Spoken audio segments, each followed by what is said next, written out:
Ask George is brought to you by International Cricket Tours. International Cricket Tours have decades of experience right around the world. If you love cricket, if you love travel, contact International Cricket Tours. Hello and welcome to the final Ask George of the English Test summer, at least. I nearly wrote off the Australia series there. We're at the Oval, the Kia Oval, where Sri Lanka won by 8 wickets, joined by George Dobell and Mark Machado. The Spanish getting in there, the Portuguese part of Sri Lanka. Shall we? Let's. Shortage of memory on the camera, so we're running through these here. DB Kate. Is our England supporters annoyed about losing Sri Lanka, or are they okay with it because the lads had fun and did their best to entertain you? Well, you tell us. But, England won the series, didn't they? That's the big thing.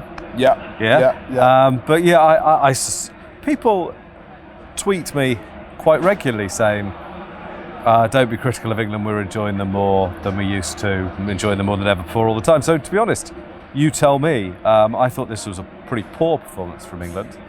And yeah, I didn't enjoy it, but that's just me. Everyone's got different views. So honestly, you guys tell me. Also, we've got to give a lot of credit to Sri Lanka, who genuinely came back from a point of, they were awful on the first day. You can forget that now, couldn't you? Yeah, it's all water on the bridge, that. It doesn't matter, does it?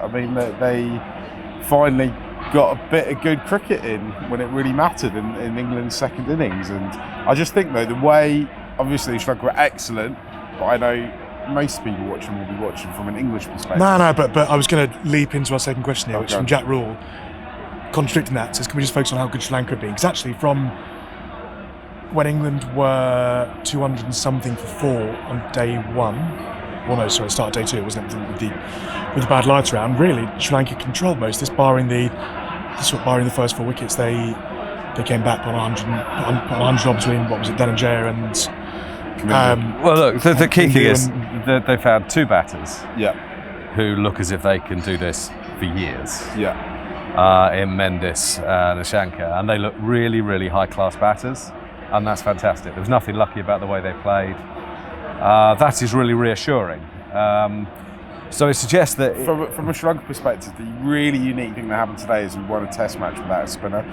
I've been asking everyone I know when the last time that happened was, and no one can tell us. Well, I was going to say, the seam attack, actually, and noted they heard Brendan McCullum had touched on Sita Fernando, hadn't he, in the Player of the Series sort of discussions. The whole seam attack bowls... I know England were charitable yesterday, but actually, Sita through the series has been very good. Vishnu Fernando yesterday properly swung it. Did for all the charity. Root and Britt were done by, particularly Root, 2 seeds. Yeah, good ball. And Rathnayake, I think, for playing his first Test series, is just sort of bustled in relentlessly, not stopped. He got that 70 odd in the first Test as well.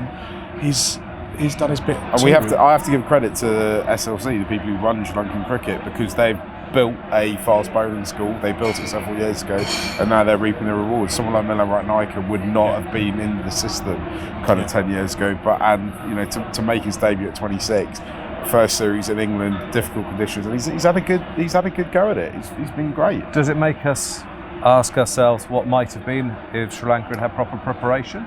I'm not sure if another match against another county side would have meant some of the kind of brainless giving away of wickets at points in previous tests would have changed too much, to be honest. I think with Sri Lanka, it was almost like a kind of mentality thing, but also their confidence players, right? When they got those first wickets yesterday, in no other team in the world does 1 becomes 2 happen so quickly as it does with Sri Lanka. I would argue that they played straighter.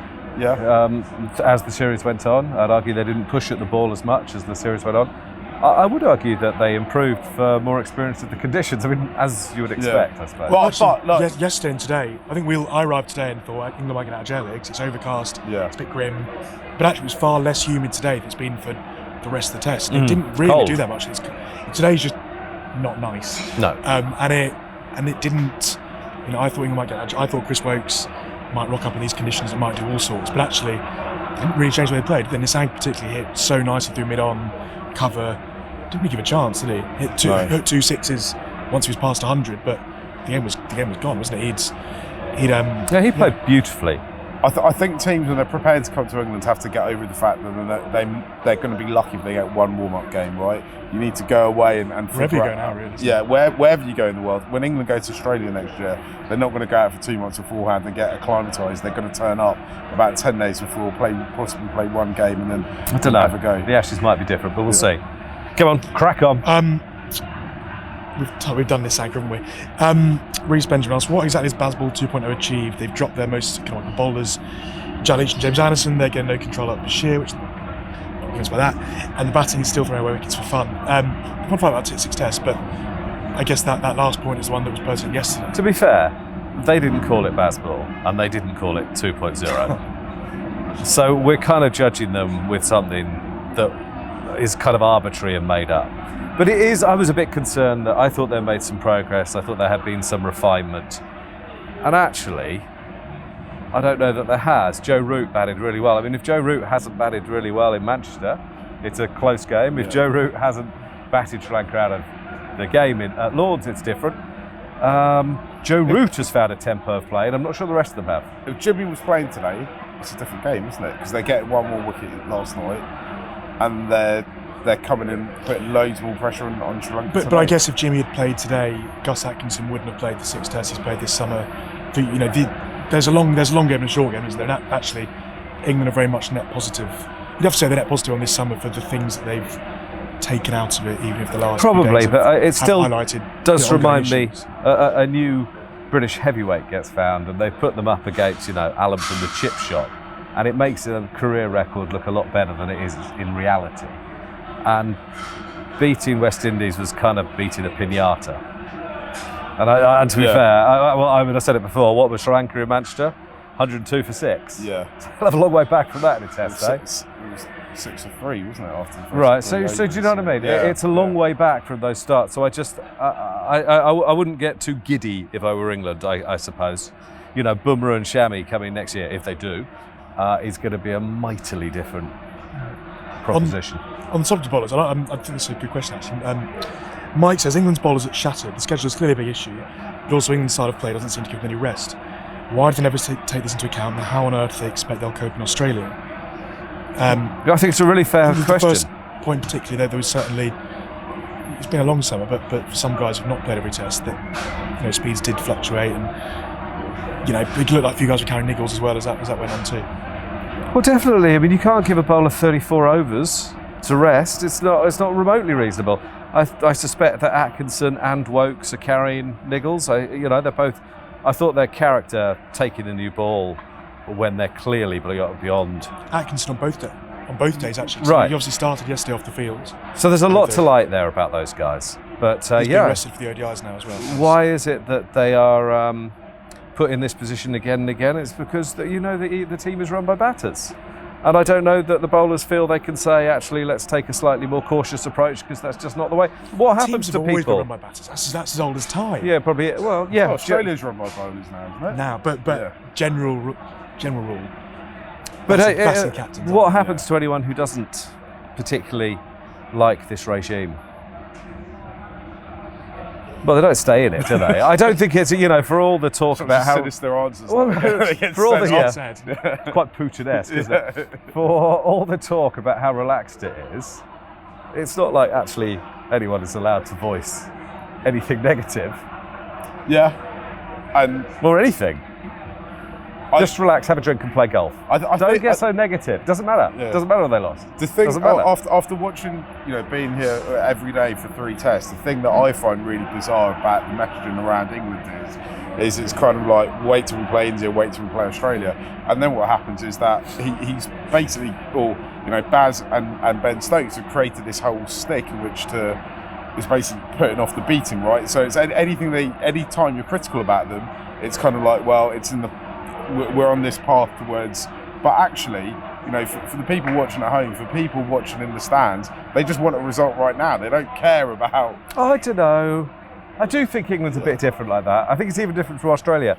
I do think, rightly or wrongly, that a lot of people judge the state of English cricket by how they do in the Ashes. I do.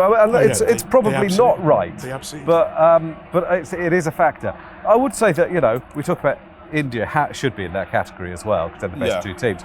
But after the series in India, England said, well, no one wins in India. It's impossible to win in India. Well, so they've got to a stage now where basically what they're saying to you is, we don't care don't judge us on our results. Which is a really weird. And they also say things like, well, you don't understand. Yeah. And actually, I think they don't understand. You know, not having a fine leg to new ball bowlers, that's you know, there's a reason that's happened throughout history. Bowling the spinners, which Sri Lanka can play so well. Yeah. Because you don't want to go off, because I think they don't want to be unpopular. I think they didn't want booze. I think it was real soft cricket. Playing big shots all the time. First innings, 4 people are caught on the leg side boundary. The only person who was caught by the keeper is playing a ramp. No one's caught in the cordon apart from the guy playing a ramp. This is soft cricket.